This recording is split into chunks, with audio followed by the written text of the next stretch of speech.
Okay, once again, my outstanding friends Roger talking about the Baalbek stones, and I saw Brian Forrester put up a video today about the Baalbek stones, asking questions, how could they do this, so forth. Well, I think I have some answers. Now, before we go any further, I want you to see how huge these exactly perfect blocks are. And you see this, then you see this zip, and you see over here, each one of these blocks fit in, boom, boom, boom. And so it was like twisted a little bit because these were glued, literally glued into this. This is biology.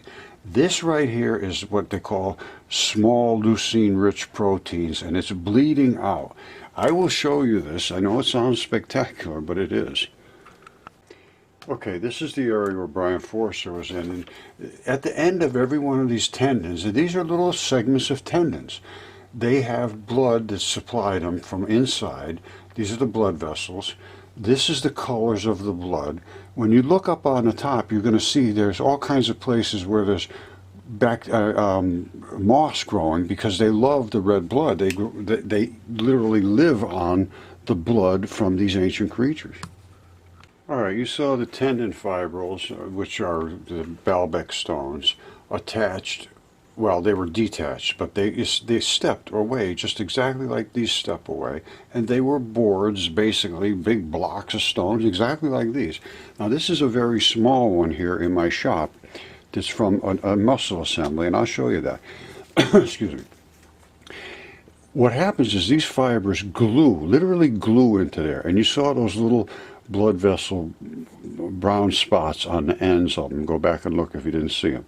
That is literally glued into these. Now, I'm going to let this play, and as it goes forward, and this is a video of a video of a video, so it's been a while, and that was when I was pointing with my other old pointer. Now I use my feather. Now, this glue, again, now look at how precise these blocks are and how they step off exactly as I showed you on the other ones. Now, as you come forward, this is literally glue. Now, what does it glue? It glues tendon, which goes to your bones and anchors your stuff to muscle. So here's the tendon, which is the same things that they have at Baalbek, only a little bit bigger. And this is the glue that holds them in place so you can pull your muscle. And out here is going to be the muscle, and I will be showing that if I ever get done pointing around. I do a lot of that stuff. And this is blood, and out we come at some point, if I ever get there, to the muscle. Come on, Roger, move. Come on. I'm showing this. There's black blood, there's red blood, but it's blood. It's all biology attached to that. Now, here we go. Now we're going to go into the muscle. This is so cool. So there's the tendon fibers, there's the step-offs, this is the glue. Now, watch you see this weave right there? These muscles wrap right around into that glue, and they are held tighter than you can believe. See it? This one wraps around, that one wraps around, and then the muscle runs off this way, and the blood is infused in it. But that is the transition from tendon to muscle. And here is an abrupt transition. You see that, where it's transitioning into muscle with you know, it still has fibers in there, but not as much as it started out with over here. Now that's the transition. Now we're into the muscle fibers, and there's still some, you know, mineralization. Here comes the fibers. Here comes the blood supply holes. Here's another abrupt transition, which is where it now turns into the very red, bloody, fleshy muscle, and then it broke right off here at the end. And that would have been the same situation at Baalbek. They would have started out with the tendon fibers, and then it would have gone into the glue, which was where the steps I showed, and then it would have ended up going into the muscle. And we could probably find that if we went over there and looked. Okay, this is from one of Brian's shots, and this is where the blood comes up and meets with the glue. Now, remember I showed you the tendon straps, and then there's this really gnarly stuff, which is the glue. Because they were able to success. That's the glue right there. they were up and just locked right into that, and they broke them right off and extracted these gigantic blocks that were all throughout here. Successfully, whoever they were successful at moving 3 1,000-ton stones, as well as multiple weighing in at 800 tons. And here's the first approach. Amazingly, we're able to climb on top of the... You see all the moss growing in there? That's eating the blood. This blood is still in this stone. I mean, it could be tested.